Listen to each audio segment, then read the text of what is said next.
Hey Coppel artists, in this video I'm going to be showing you how to create a digital arpilleras. So you can see in this image right here, in a traditional arpilleras there's a sky, there's some mountains, and there's a ground. So in another search tab you can see I'm Googling some different pattern fabrics. That's just what I would like to be in my digital artwork. And you can see I've already searched for a blue pattern fabric. Blue for the sky. You'll probably want to edit your search for a green for the ground, or you could do light brown, and then you'll need to search for a color fabric for your mountains. So I have already saved them in my photos. You can see I have a couple different fabrics, and to save them, all you're going to do is hold down on the photo and click add to photos. Now for the rest of the video, I'm going to be working in Sketches Pro today. That's the one with the black and white pen. The other version is the one with the blue and white pen. The Pro version has a few more settings and it's a little bit more advanced, so that's why we want to use this one in this project or assignment. So I'm going to go ahead and open up Sketches and start a brand new page. And just a little disclaimer, in Manager, for some reason, it has a money sign, so it looks like it costs money, but it's actually free. So just a little note. We're going to be working in layers today, which is the top right button where the squares are on top of each other. You'll know that your layer is selected when there's a blue bar on the left side. For example, the first layer is selected.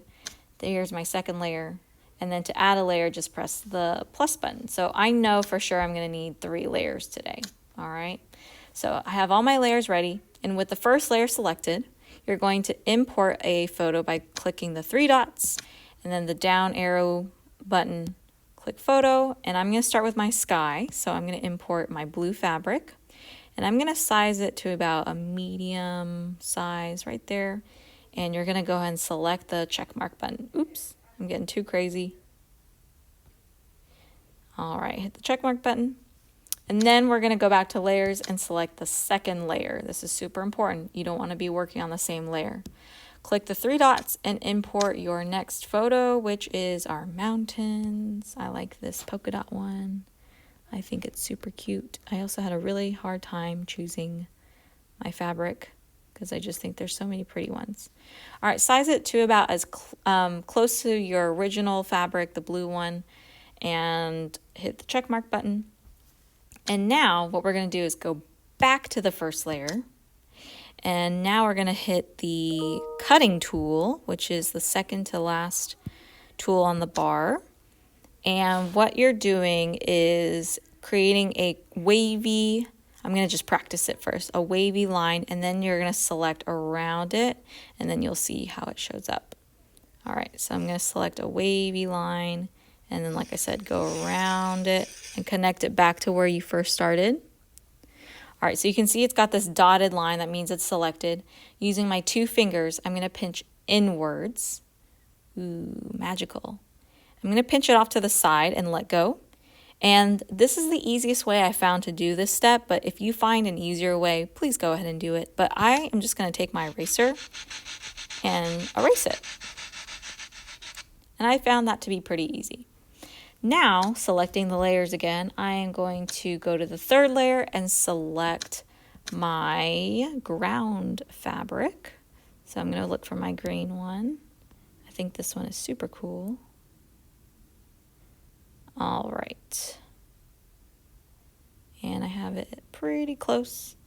I'm going to hit the check mark button. And what I'm going to do now is I'm going to go back to the 2nd layer. Oops, I just locked it. I'm going to select the 2nd layer and go back to the cutting tool. And I'm going to do the same thing earlier as creating a wavy line. And then selecting around that fabric, connecting it back to the top, pinching it out, and using the eraser tool, and erasing it. So now we have our main background, but to make it look more authentic, like a real arepia, there's going to be stitching. So you can see, like in this example, there's all these little detailed stitching and embroidery. So now I would recommend using a thin pen tool. You can kind of play around with which one, but you want something pretty thin. And you can play around with your fabric colors. I think I'm going to select white. And all you're going to do is start to add little lines. Oop, I kind of missed that one. All around the edges of each fabric. And that just makes it look more like, oop, you know why this part is not showing up? That's because I have the wrong layer selected. So let's try that again. That's why it's really important to remember your layers.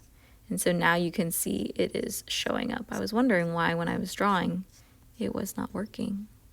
All right, so I am kind of rushing a little bit, but please take your time in adding these. And so this is where we're gonna stop for today's assignment. Next week, we're gonna add more details. So make sure you hold on to this digital drawing and submit what you have into Schoology, and we will add on to it next week. Can't wait to see your backgrounds.